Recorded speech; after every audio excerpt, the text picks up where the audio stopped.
Assalamualaikum warahmatullahi wabarakatuh. Kembali lagi bersama saya Elvira Syafitri. Dalam video kali ini kita akan membahas teknik menyajikan laporan neraca secara efektif.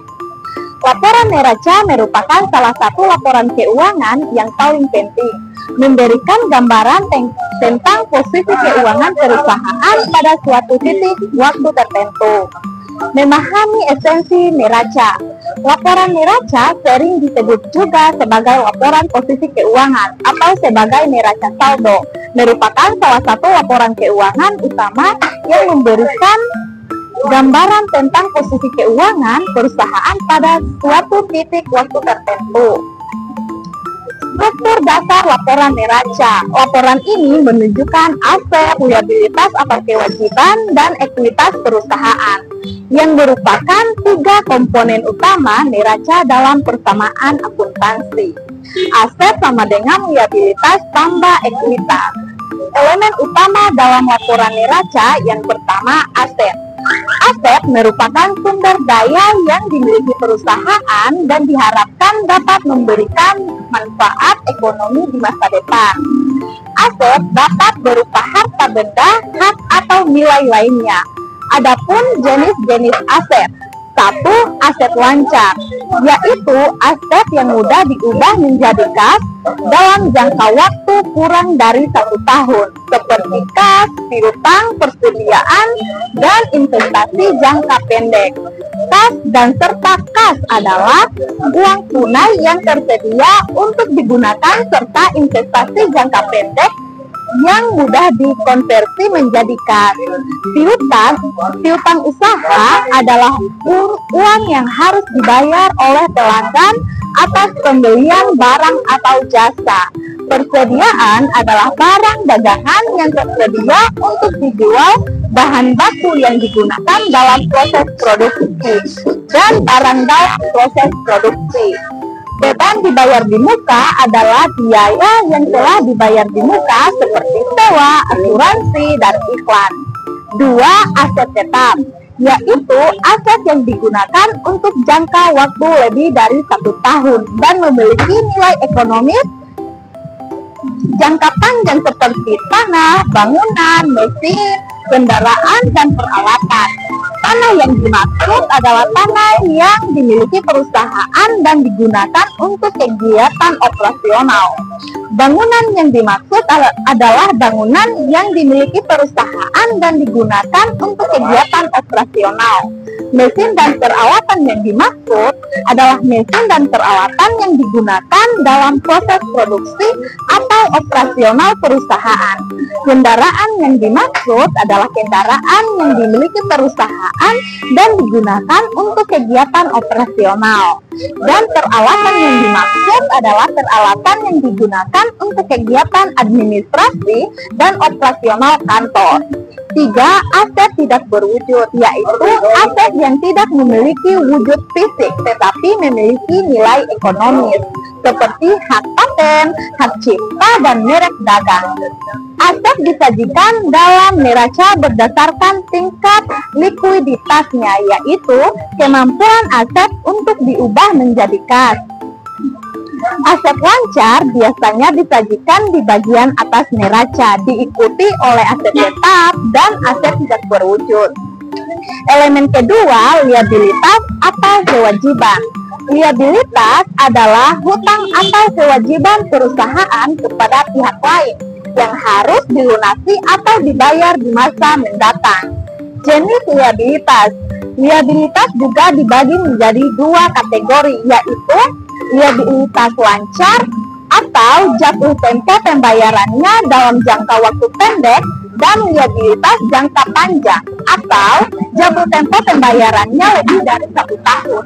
1. Liabilitas atau kewajiban lancar adalah kewajiban yang jatuh tempo pembayarannya dalam jangka waktu kurang dari 1 tahun, seperti utang usaha, utang gaji, utang pajak, dan utang bank jangka pendek. Utang usaha yang dimaksud adalah utang yang harus dibayar kepada pemasok atau pembelian barang atau jasa. Utang gaji dan utang yang dimaksud adalah utang yang harus dibayar kepada karyawan atas gaji dan upah yang belum dibayarkan. Utang pajak yang dimaksud adalah utang yang harus dibayar kepada pemerintah atas pajak yang belum dibayarkan, dan utang bank jangka pendek yang dimaksud adalah utang yang diperoleh dari bank dengan jangka waktu pelunasan kurang dari 1 tahun. Kedua, liabilitas jangka panjang atau kewajiban jangka panjang, yaitu kewajiban yang jatuh tempo pembayarannya lebih dari 1 tahun, seperti utang obligasi, utang hipotek, dan utang jangka panjang lainnya. Utang bank jangka panjang yang dimaksud adalah utang yang diperoleh dari bank dengan jangka waktu pelunasan lebih dari 1 tahun. Utang obligasi yang dimaksud adalah utang yang diperoleh dengan menerbitkan obligasi. Dan sewa guna usaha adalah kewajiban pembayaran atas penggunaan aset yang disewa. Kewajiban disajikan dalam neraca berdasarkan tingkat jatuh temponya. Kewajiban lancar biasanya disajikan di bagian atas neraca, diikuti oleh kewajiban jangka panjang. Elemen ketiga, ekuitas. Ekuitas merupakan hak kepemilikan pemilik terhadap aset perusahaan setelah dikurangi kewajiban. Jenis-jenis ekuitas. 1. Modal saham, yaitu modal yang disetor oleh pemilik perusahaan. 2. Laba ditahan, yaitu laba bersih yang diperoleh perusahaan selama periode berjalan dan tidak dibagikan kepada pemilik. 3. Laba rugi tahun berjalan, yaitu laba atau rugi yang diperoleh perusahaan selama periode berjalan. Ekuitas biasanya disajikan di bagian bawah neraca. Ekuitas adalah selisih antara aset dan liabilitas yang mewakili hak nilai kepemilikan pemilik terhadap perusahaan. Ekuitas juga dikenal sebagai modal sendiri. Format penyajian laporan neraca. Laporan neraca umumnya disajikan dalam format akun, yaitu dengan mencantumkan setiap akun aset, liabilitas, dan ekuitas secara terpisah. Format akun dapat disusun secara vertikal atau horizontal. Pada format vertikal, aset dicantumkan di bagian atas, diikuti oleh liabilitas dan ekuitas di bagian bawah. Format ini lebih umum digunakan karena mudah dipahami dan memungkinkan pengguna untuk melihat dengan jelas hubungan antara aset, liabilitas, dan ekuitas. Pada format horizontal, aset dicantumkan di sebelah kiri, diikuti oleh liabilitas dan ekuitas di sebelah kanan. Format ini lebih cocok untuk menampilkan informasi yang lebih ringkas dan mudah dibandingkan. Penting untuk memahami bahwa laporan neraca didasarkan pada persamaan akuntansi, yaitu aset sama dengan liabilitas tambah ekuitas. Persamaan ini menunjukkan bahwa total aset perusahaan harus sama dengan total liabilitas dan ekuitas. Tujuan menyajikan neraca. Tujuan utama menyajikan neraca adalah untuk memberikan informasi yang jelas dan mudah dipahami tentang posisi keuangan perusahaan kepada para pemangku kepentingan seperti investor, kreditor, dan manajemen. Laporan neraca yang efektif dapat membantu para pemangku kepentingan dalam membuat keputusan investasi, seperti investor dapat menilai kesehatan keuangan perusahaan dan memutuskan apakah akan berinvestasi atau tidak. Memberi keputusan kredit. Kreditor dapat menilai kemampuan perusahaan untuk melunasi hutang dan memutuskan apakah akan memberi pinjaman atau tidak. Membuat keputusan strategis. Manajemen dapat menggunakan neraca untuk mengidentifikasi area yang perlu ditingkatkan, mengoptimalkan, menggunakan aset, dan membuat keputusan strategis yang lebih baik.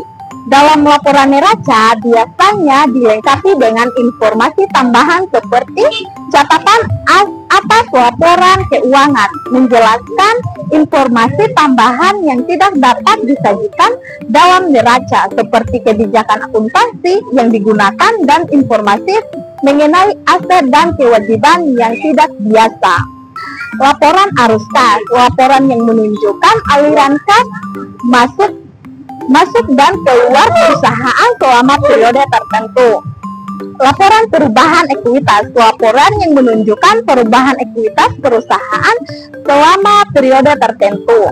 Laporan laba rugi menunjukkan kinerja keuangan perusahaan selama periode berjalan. Analisis neraca sangat penting untuk mengetahui posisi keuangan perusahaan. Neraca menunjukkan aset liabilitas dan ekuitas perusahaan yang memberikan gambaran tentang kondisi keuangan perusahaan pada suatu titik waktu tertentu. Membandingkan kinerja keuangan. Neraca dapat digunakan untuk membandingkan kinerja keuangan perusahaan dengan periode sebelumnya atau dengan periode perusahaan lain di industri yang sama. Mengidentifikasi resiko keuangan. Neraca dapat membantu mengidentifikasi resiko keuangan perusahaan seperti liabilitas yang tinggi atau aset yang tidak likuid. Membuat keputusan bisnis. Neraca dapat membantu membuat keputusan bisnis yang tepat seperti keputusan investasi, pembiayaan, dan manajemen. Mengetahui struktur modal. Neraca menunjukkan bagaimana aset perusahaan dibiayai baik melalui utang maupun ekuitas. Prinsip penyajian neraca. 1. Akrual. Transaksi dicatat ketika terjadi, bukan ketika kas diterima atau dibayarkan. 2. Kesinambungan usaha. Diperkirakan perusahaan akan terus beroperasi dalam jangka waktu yang dapat diprediksi. Ketiga, penandingan. Pendapatan dan beban yang terkait dengan periode yang sama harus ditandingkan. Keempat, konsistensi. Metode akuntansi yang digunakan harus konsisten dari periode ke periode. Kelima, materialitas. Hanya informasi yang material atau penting yang harus disajikan dalam neraca. Kesimpulannya yaitu, laporan neraca merupakan laporan keuangan yang penting untuk memahami posisi keuangan perusahaan. Penyajian laporan neraca yang efektif akan membantu pengguna laporan dalam memahami kondisi keuangan perusahaan dan membuat keputusan yang tepat. Dengan memahami struktur, format, elemen utama, dan informasi tambahan dalam laporan neraca, Anda dapat menganalisis neraca secara efektif dan menggunakannya untuk membuat keputusan bisnis yang strategis. Semoga video ini memberi Anda pengetahuan yang komprehensif tentang cara menyajikan laporan neraca secara efektif.